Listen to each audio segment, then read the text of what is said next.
Hello, IW friends. We are back, and today we're going to do a little bit of girl collaboration with Z.Singleton. Hey, Z, how are you? Hey, how you both doing, Monica and Melody? How you both? Great. We're doing so good.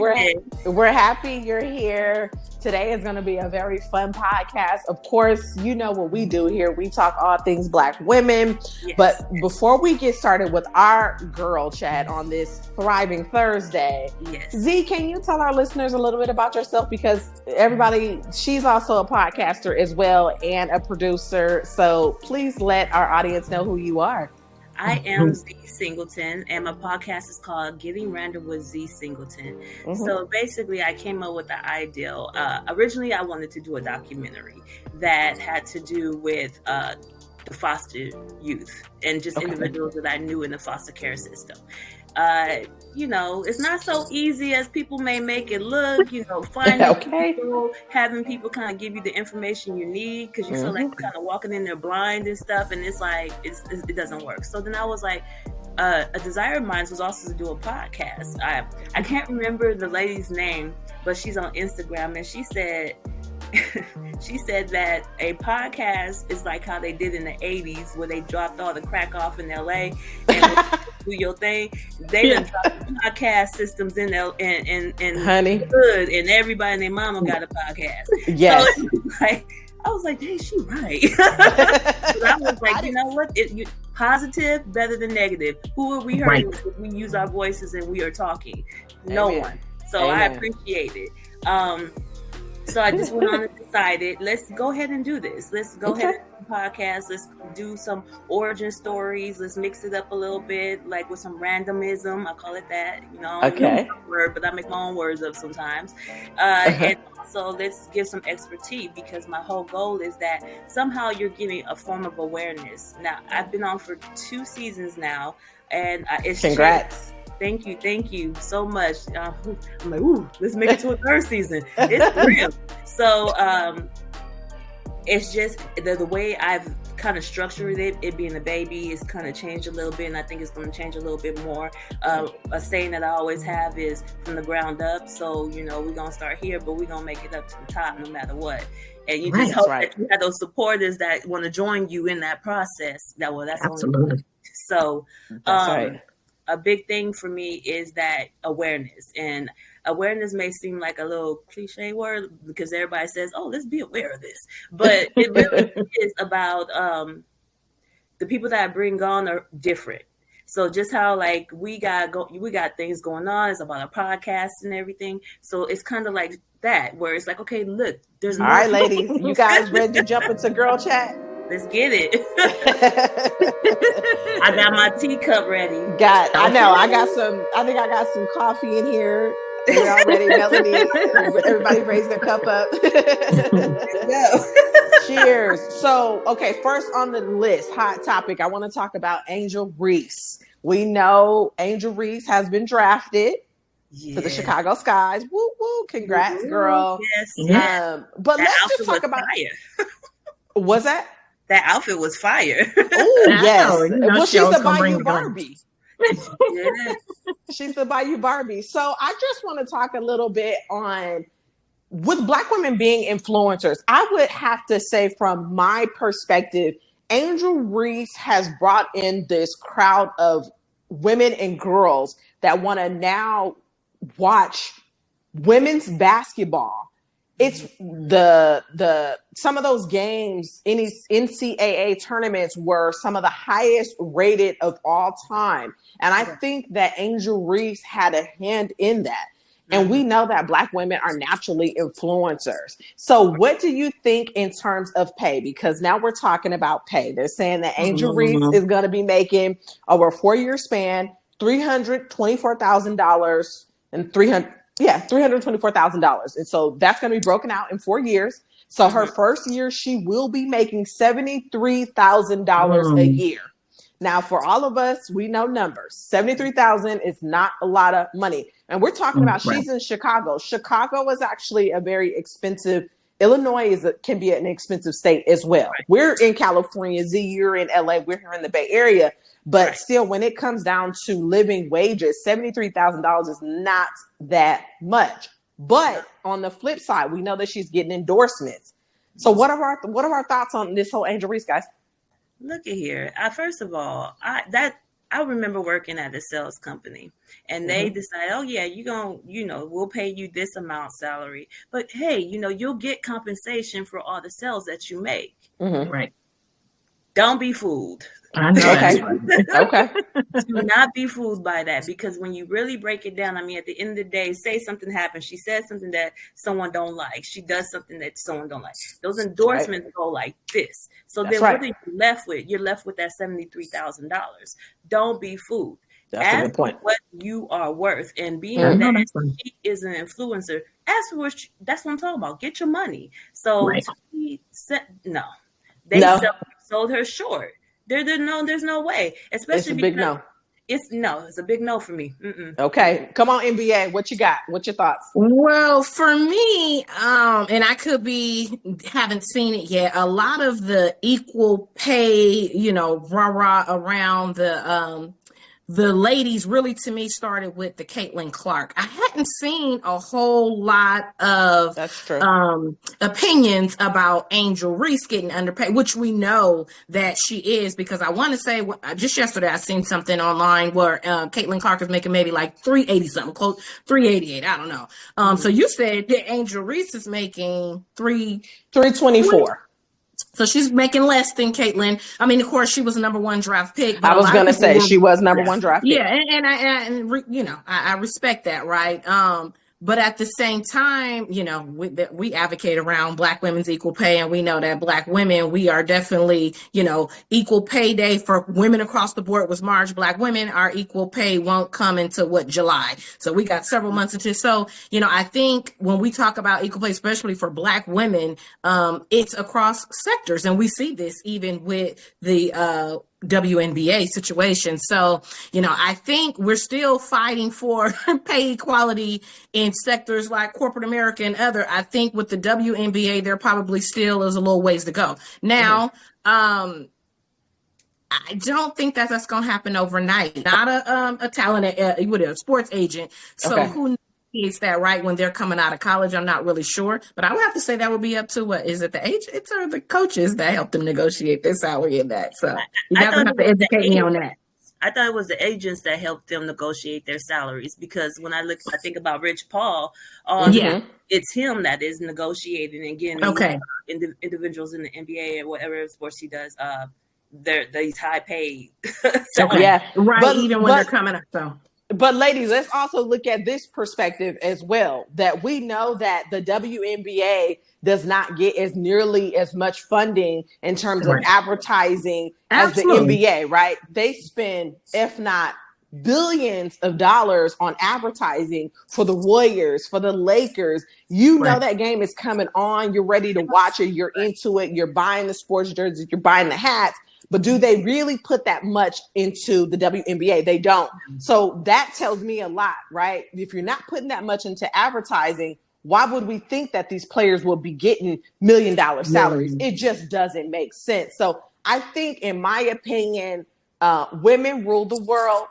And I think that women need to be paid fairly. And I think that we need to start coming to the table and asking for what we want. I mean, all you have to do is bring those numbers in. With all those numbers that she's brought to women wanting to watch basketball. I mean, you have little girls, my niece, Melody's daughter, that has been into Angel Reese for some months now. So that's an audience within itself. So either one or two things for Angel Reese: renegotiate, which I'm sure she's just happy to play the game because she loves the game. I understand that piece too. But also get something, invent something. People will buy it from you. You have the world's attention.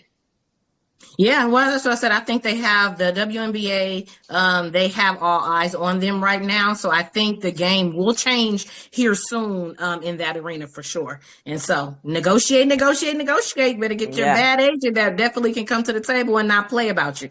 Right. So Ice Cube is also over the team. Big Three. He's over the Big Three. And so he actually is paying a basketball player, a woman basketball player, what she's worth. And so the thing is about, there's an article on it. Please forgive me, you guys, that I read so many different things. But he is paying her. And so that's where they're like, oh, no. Now the WNBA needs to step up because guess what? Would you say Big Three? It's the Big Three. Yep. Big Three is stepping up and putting their money where their mouths are, Absolutely. That's what WNBA needs to do. And I'm sorry, I get it. Being first pick, first draft is a big thing, humongous thing. It's big. If you got it that big where you can be picked at, you should also be able to get paid that. Yeah. So I think it's just convoluted within itself when we talk about the WNBA. And I just really quickly before we move on to our other hot topic, I did see that Ice Cube from the Big Three, he did offer Caitlyn $5 million to join the Big Three, but clearly she didn't accept it. What was that? All money ain't good money? Is that all what she's doing with it? Yeah, I'm sure. The WNBA is a lot more well established versus the Big Three, and the Big Three has been around for less than 10 years. So I understand it, and she has management that's working with her, giving her advice and recommendations. So good luck to those ladies. I could probably compare it to sometime if in the past, if you ever got an offer right from a reputable company and they're not really giving you what you really would want, but then, it's like, but they're known, in the future, I can work myself up, probably something like that. So we'll see, but we'll definitely be watching closely and tuning in to see what the future holds for these ladies. So, I'm excited to watch. I'm excited to go. I'm in Chicago often, so I'll definitely be hitting up a game or two. I'm excited for that. I love my Sparks, LA. Oh, yeah. Hey. And we're getting a team here in San Francisco, I think, in 2025. So we'll be ready to drive up and support that as well. Okay. Next in hot news, what are we thinking? Congrats to Ashanti. And not to mention, this week is Black Maternal Health Week. So what a great week for her to announce her pregnancy along with her company that she co-owns, her and Nelly, called Prove. I guess it's a fertility sort of a company. So she co-owns it. Okay. Yeah. What are we thinking about women waiting later in age to become mothers? Like, are you guys mothers? I'm not a mother yet. So what are your thoughts? Okay. You're not a mother. I'm a mother. I waited until, I guess my mid 30s. I would say there's nothing wrong with it. As long as, health comes first. But I think at the end of the day, more women are opting to either wait later or not have children at all. And that's okay as well. Because we want to kind of explore the world a little bit more. I think women are, becoming entrepreneurs and running their businesses. They're, really excelling in career, traveling, and just kind of doing things that maybe, our mothers and grandmothers really couldn't do because they had either so many children or just so many other obligations that they really couldn't, spread their wings like that. And I think you're seeing that now more in our generation. And so it's like, you don't have, people ask you, right, when you don't have a kid, when are you going to have a baby, and kind of put that pressure on you. But I think society is kind of changing that stigma, making women feel bad for either waiting or not having kids. Because it's like, I can still be living my best life. Getting married and having a child does not necessarily equate to, I'm happy. Yeah. I mean, I love my daughter. I am divorced, and those were great moments in my life. But I also love to do other things because I'm still me. I'm still Melody outside of being a mom and anything else. So yes, and that's important because I think what happens for a lot of women is that they begin because they're so focused on their children and their life as a family that they forget who they are. And that's when their children move on or things start to happen. They're like, that's not how I raised you. They remember like, oh, who am I? What am I? And I think that's how we end up losing a lot of moms that they leave their families early. It's because they forget who they are. They never learned who they were. That's a great point. So, but big ups to Nelly and Ashanti. Listen, I know. If you found love with somebody, it didn't work. I always say this too, especially for high school lovers. It's like, okay, well, I don't like the word lovers for high school. That right, I know that's right. As my high school sweethearts, your little friend. Sweethearts is that, you know, at the end of the day, high school sweethearts is give yourself time, because this is right between you as a high schooler and you as a 30-year-old now. Some people of doing it, I see it, and I give them congrats, but you can give yourself a break and then come back. And I feel like that's what they did. They weren't high school sweethearts, but they gave themselves that break. You didn't see Nelly wasn't smiling ever. He was in the he cheesing from ear. Girl, you see all of them gold teeth. Nelly said it's getting hot in here. You know stuff is good. He got that, so he good now, and he's okay with having that baby. So I'm good with that. Now for me, as a you said no. It's a big no to the kids. You know what? I believe in God, and God is the one who makes the choices. You know, that's right. I mean, I make the choice if I'm gonna go and do what I do, but at the same time, it's like, you know, if he says, you know what, you're supposed to be that mom, then I'm going to say, okay. But I do agree with you, Melody, that I think that women really are taking their professions into their hands and making sure that they are well where they need to be established in life. That's right. Before they're actually taking the time and say, okay, I want to have this family. I want to have these kids. Nobody's doing it wrong. At the end of the day, you're doing it how it best fits you and suits you, and I think you said that too. I agree with you. I think that women honestly are starting to take a big step back and looking at who they really want to blend their DNA with. I know that's right, and I think that's why women. Okay, I think that's why women. Am I going to church on you guys? Yes, you are. Better know who you having a baby with.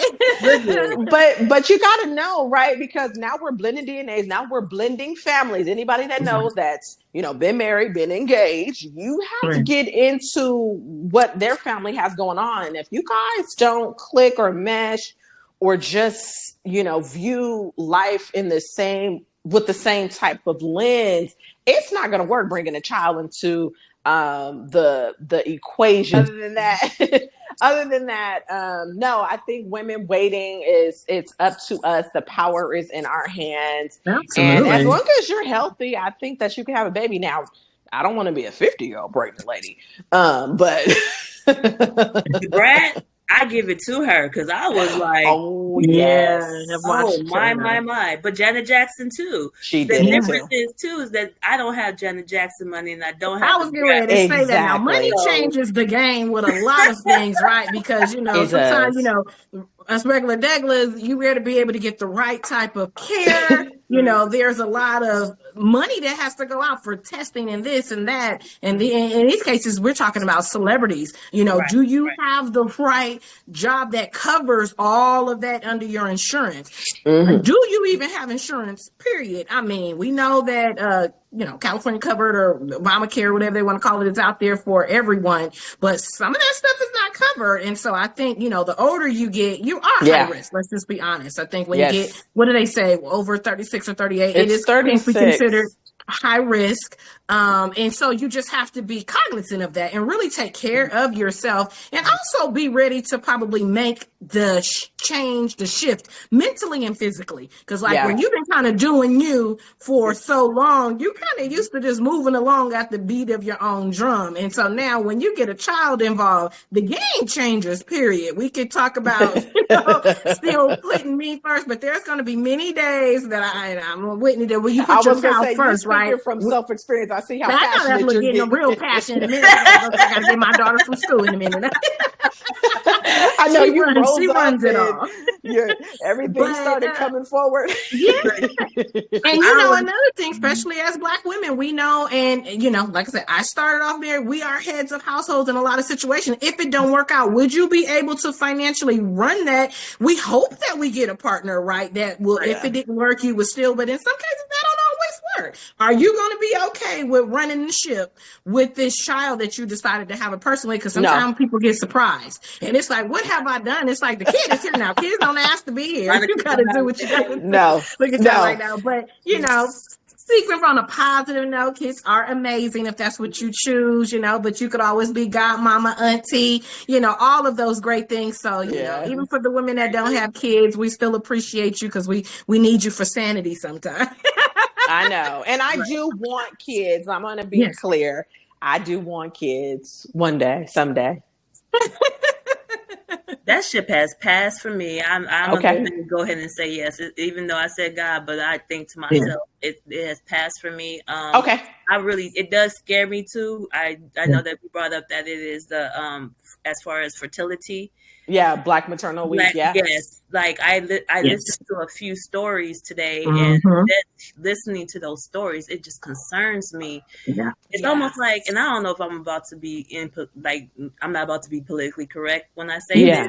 Yeah. But it was feeling like, do you want our Black children to survive? Do you want them to grow up? Do you want them to be here? Do you want us? Do you want them to be grown? Like, have parents? What are you doing?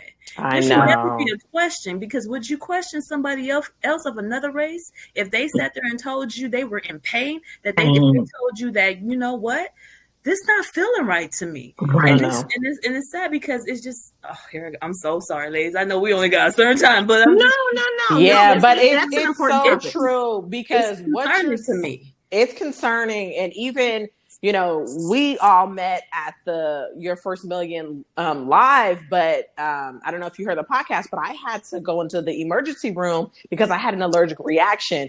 Yes, and we planned out, I text Melody and I can't speak. I need you to be my advocate. And before we hit the door, we knew what our plan was going to be, because my throat was swelling. I couldn't breathe. And it could have been a situation of life and death with me had I had not had someone that can advocate for me. So in terms of pregnancy, I thank God, Melody, that you're pregnancy and they listened to you at the hospital. But did you have any fears when you were in birth? Going into birth? Absolutely. I had fears because I don't know if I've ever shared the story. It might be in the book, but a year or two prior to me even getting pregnant with my daughter, I had an ectopic pregnancy. And I don't know if you guys know what that is, but when that situation happened, I was still finishing up my MBA and that kind of random. So we didn't plan for it. It was like, okay, well, I'm going to be a mom. But then literally within a matter of a day, it was like, well, this is an ectopic pregnancy, and the information they told me went in one ear and out the other because they didn't explain it to me correctly of what needed to happen. But everything moved so quickly, and they were like, you have to, proceed with getting, the shot to end this, because at the end of the day, the baby is like growing in a fallopian tube and you could die. And so at the time, I was just like so overwhelmed. I had things going on my job there, and I was so scared when that happened, but I felt like they didn't give me enough information. So after that happened, it really scared me. And they were like, oh, well, in 3 months, if you want to have get pregnant, you can. They didn't give me a lot of education around it. So when I did plan and we were ready to have a child, I was so scared my whole pregnancy. I was so nervous. I was just like, I hope nothing goes wrong because, I hope I don't have another ectopic. So I don't even think I really announced it until about my 6th month. I mean, my immediate family knew, my mom, and, all those folks knew, but just like to talk about it to the world, it was scary because I was like, what if something goes wrong? And so I think more education needs to happen, because I was reading the other day about that does happen to a lot of women, particularly Black women, and we don't have the right information around it, how to proceed, and then even just the aftercare of that, because it could be it's like a miscarriage, right? But people don't look at it in that way because it's like it can happen very early on. So it definitely took a mental toll on me when it was time to when I had a successful pregnancy with my daughter, and there was a lot of fear, and I didn't want to be that away, but it was. And so my doctor, my OBGYN at the time, was not Black, and now I'm a big advocate, I'm not going to lie, to having a Black OBGYN, because I felt like, there's familiarity. They could explain to me properly things that are going on without feeling like judged in some way. And so I'm an advocate for Black OBGYNs for me. I agree. I had a thought. I think just along with that, we got to look at postpartum too. I think there's a lot of education that needs to happen. Like, that's right. Take a lot of things for advantage, like you were saying, in the sense of like, the aftercare of things. Right. There's things that I don't know. I want to give a shout out to Happy Periods. Okay.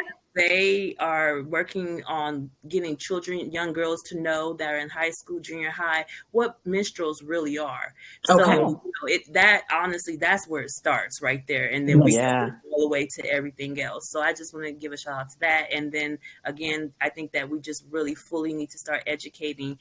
I love the fact that now people are bringing it out more. Like it's almost like it's always been such a let's do this over the head, put it under the carpet, and it's not that anymore. That's what I'm loving about 2024 so far, is that you see more people advocating and really fighting the fight for each other, and the voices are being heard. Yes. But it's important for us to educate one another and really just share from a vulnerable place, because you never know what somebody else may be going through, and so sometimes we just feel like we're the only in situation. It's like, no, there's other ladies that experience these situations, and that can definitely help somebody move forward in their journey.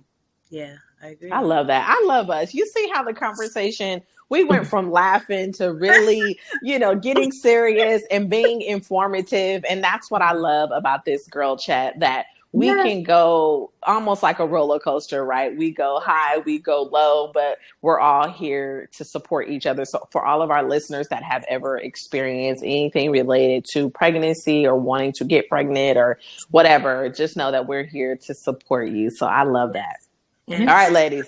Let's you all.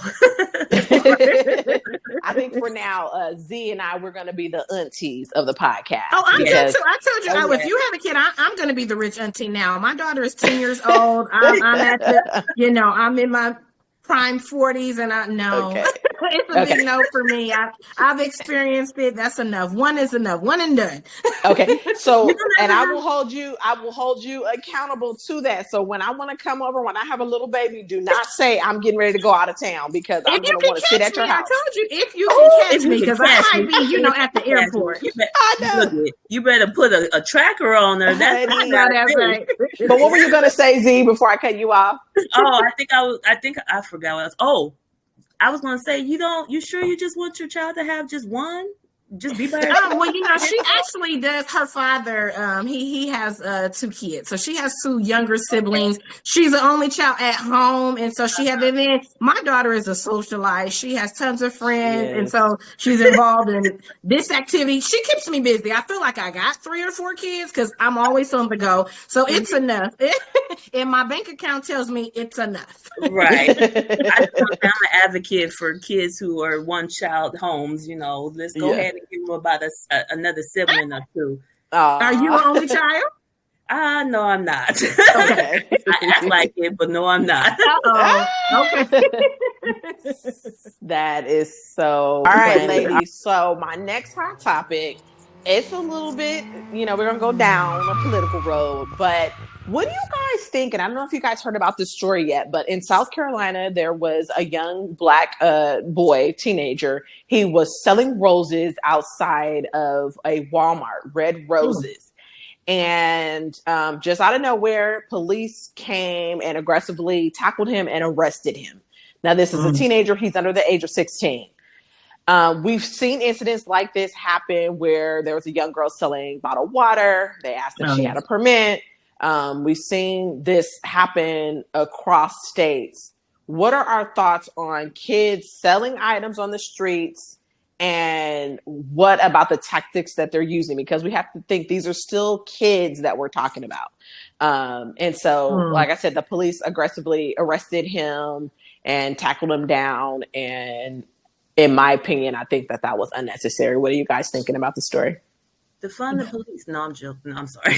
I don't know. We're up here in Oakland, and the defund the police. I'm like, we need more on that. So I feel that there just needs to be appropriate training. Honestly, I don't think we should defund, because there are a lot of places that do need the police. I think it's proper training. It's the proper psychological testing. It's proper period. Like you need to work on those things that you see are happening. Children are children. So come up with a tactic that's going to be appropriate. Because you have to remember, like, I don't know if you guys did this, but, we had candy. So kids would be out there with the candy gun, the candy and everything. And let's go even deeper. Let's go ahead and go with all them little ladies I call gangsters. And the candy house. The ones, who are they? The cookie crew. I call them the cookie gangsters. Girl Scout. The Girl Scouts. Yes. They be out there all the time doing what they do. But I get it. They do also have their parents that are there in the attendance. Yeah. So I think that makes a difference. But I also, do they have to have a license? I know that that's a 501(c)(3). It's a nonprofit. So I think they can stand on that leg. But we know, and we've experienced here in California, especially, that vendors on the street do not all have permits. I have personally bought things, popsicles, grilled vegetables.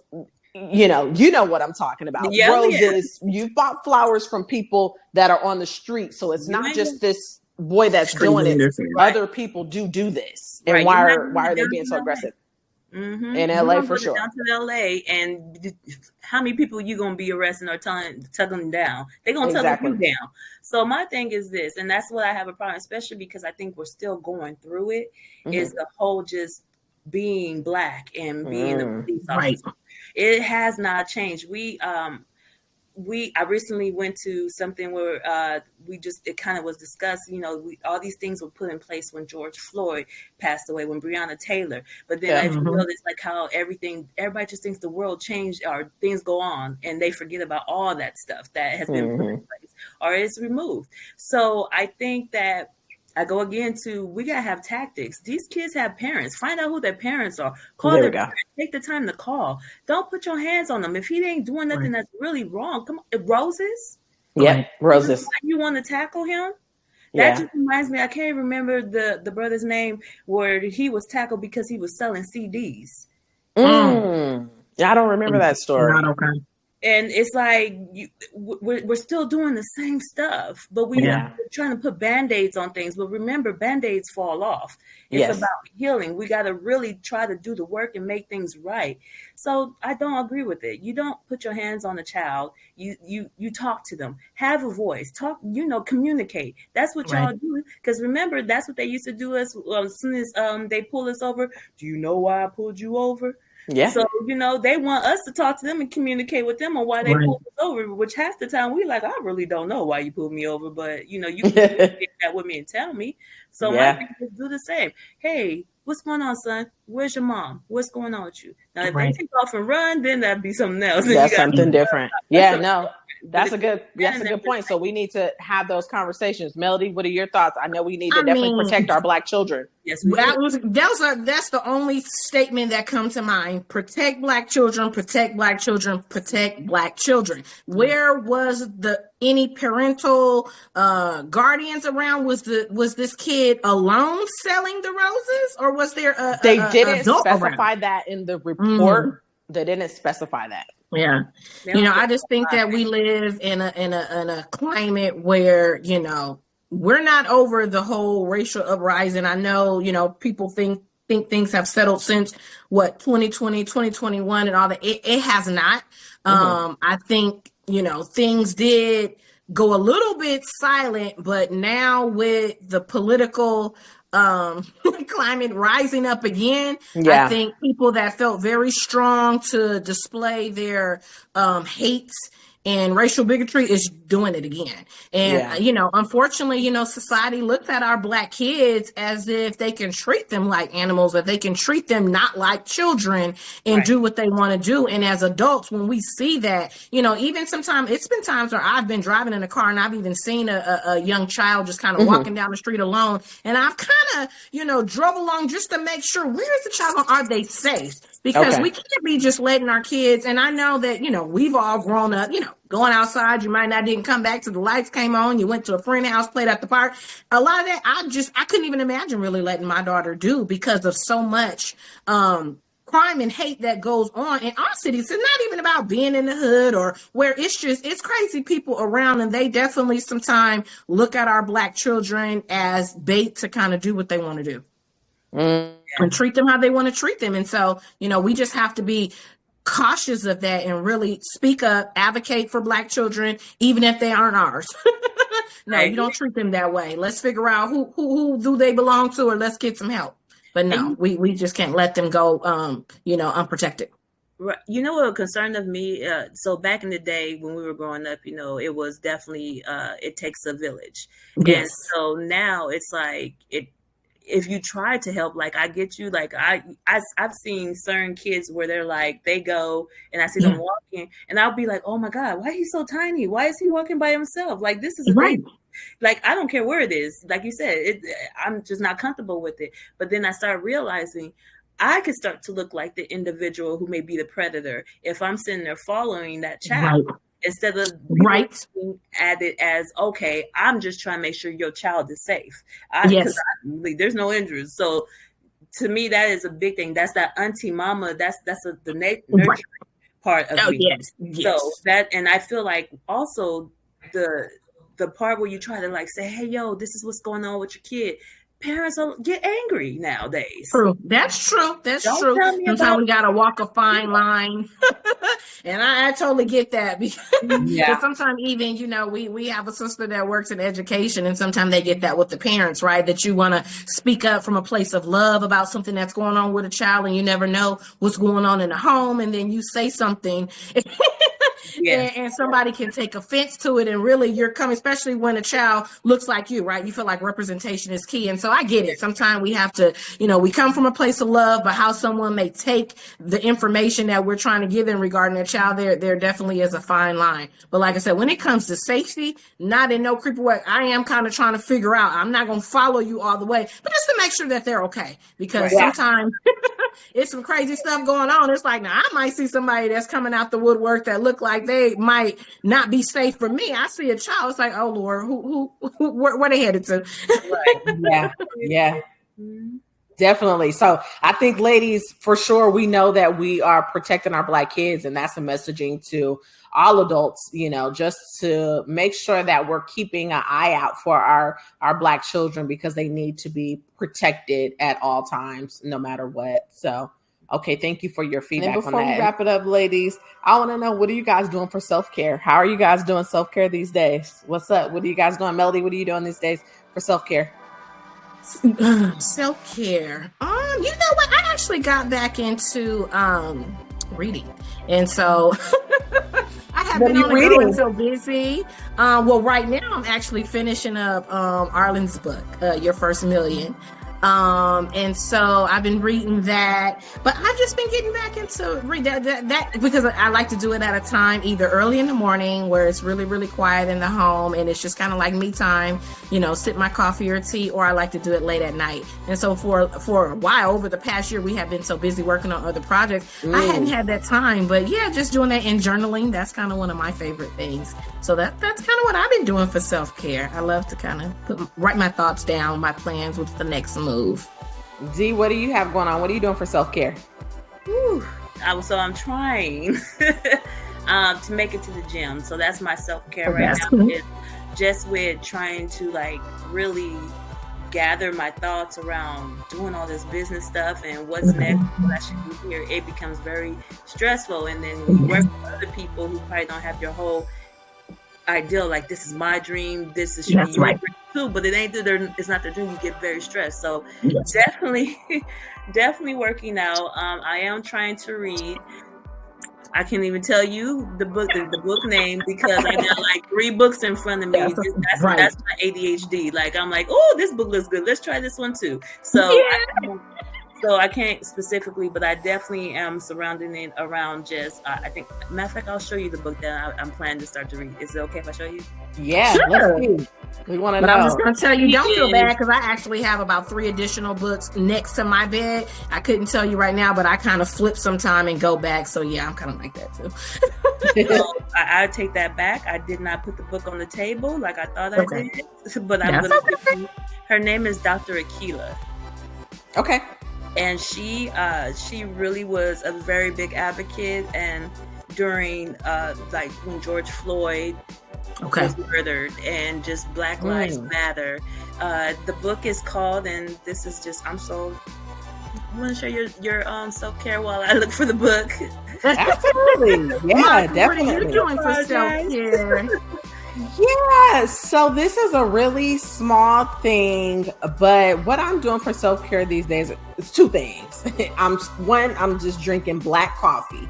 So I'm not putting any sweeteners in it. It don't matter if it's dairy-free or not. I'm just drinking black coffee because it feels like it's less harsh on the nervous system. Like I get that energy, but I don't feel like I crash in the middle of the day.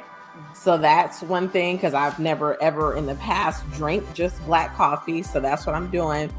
And then the last thing that I'm doing is I'm actually forward planning. So right now I'm already into my Q4 goals. So I limited it now to just 3 things that I want to have done by Q4, which would be starting in October of 2024. I've already passed Q1 and Q2. We're already done with that. But yeah, that's a form of self-care for me, because I think that we always have a lot going on, a lot of things to do, and having to compartmentalize all that can be heavy sometimes, especially when you're an entrepreneur, or even if you're working a 9 to 5, you still have your personal life that matters. And so I just found that really executing my goals by the year and breaking it out by quarters has helped me so much. It calms me down in a sense. It doesn't make me feel anxious about what I need to do next, because I'm already aware that by Q4, this is what needs to take place. I'm in Q2, so let me just focus on Q2 items. I don't want to get overwhelmed with what needs to be done, 2-3 months from now. Do you ever put anything that you possibly didn't get from Q2 done that you do put in Q3? To roll it over? To roll it over.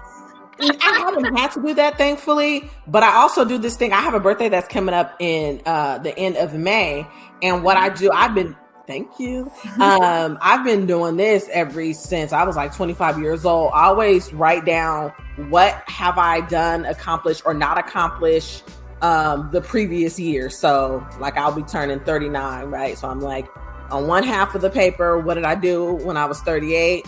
And then on the other half, all right, okay, now I'm turning 39. What is it that I want to do? And in those instances, I do have rollovers. Like I still have rollovers from years, right? I'm like, I need to make $1 million. I haven't done that just yet. So that's going to continue to roll over. But yeah, I don't come down on myself if I haven't met a goal. I'll just roll it over if necessary. Okay.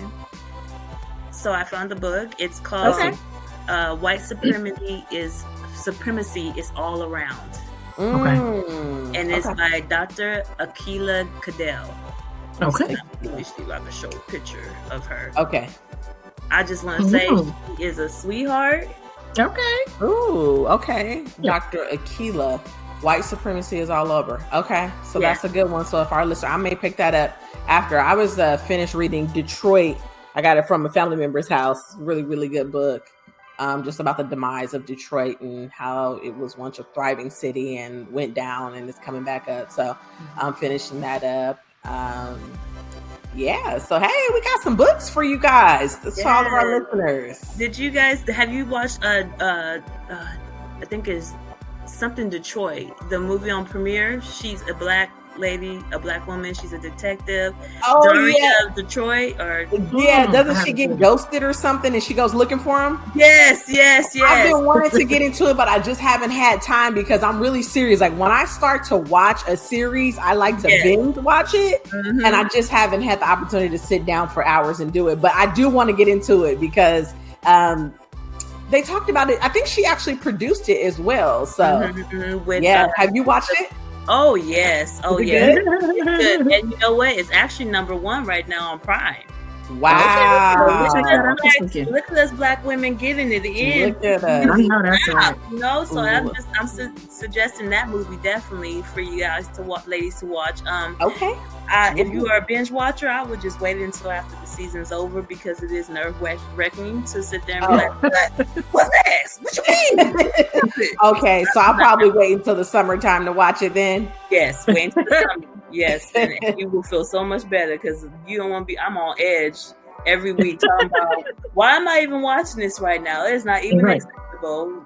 Wait, what's the name of it again? Just so our listeners know. Yeah, because it sounds real good. Now I just want to make sure the name. So as she's looking for the name of it so that our listeners can pick it up if they're interested, is there anything else we want to leave off with, ladies? You know, no.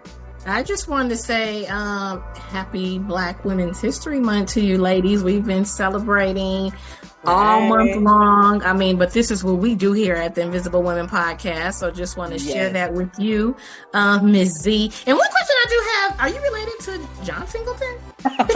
Don't I wish? You know what? I got his capabilities, I feel like, but I'm definitely not related to him. And the name of it is called, okay, I just cannot pronounce his name. I knew I wasn't tripping. It's D-I-A-R. It's D-I-A-R-R-A. Okay. Diara? Diara? Maybe it's Diara. Okay. Well, we're not going to mess nobody's name up, but just go ahead. From Detroit. From Detroit. It's on Prime. From the D, y'all. From the D. Okay, and I just want to mention John Singleton. We did see him one year when we went to ABFF. And he did a fireside chat. And he was just so powerful. May he rest in peace. Yes. But he was a trailblazer in terms of the film industry and just storytelling. And so I think all of us here, we can attest to being a storyteller, whether it's through a podcast or through a documentary or through a series that we're going to develop. We're going to speak that into fruition. And so we're just doing it all. Yes. So for our listeners, we just had a little fun girl chat with Z Singleton. Thank you for joining us. If you guys like this, we may have to bring Z back and do it again. Yes, I would enjoy it most definitely. And you know what? I'll have my names intact. It's hard sometimes. I'm getting older, so I'll be like, oh. It is all love. It is all love. Thank you guys so much. Thank you, Melody. Thank you, Monica. And, just to the ladies, we are all worth it. You are worth it. Don't let nobody tell you nothing different. Even those days when you feel like you can't push through it, get up, get ready, get dressed, and push through it. And that's how we leaving off. You heard it from Z. Get up, get ready, push through. Push through. Push through. All right, ladies. Have a good rest of your day. Enjoy the rest of your day. Take care. Blessings.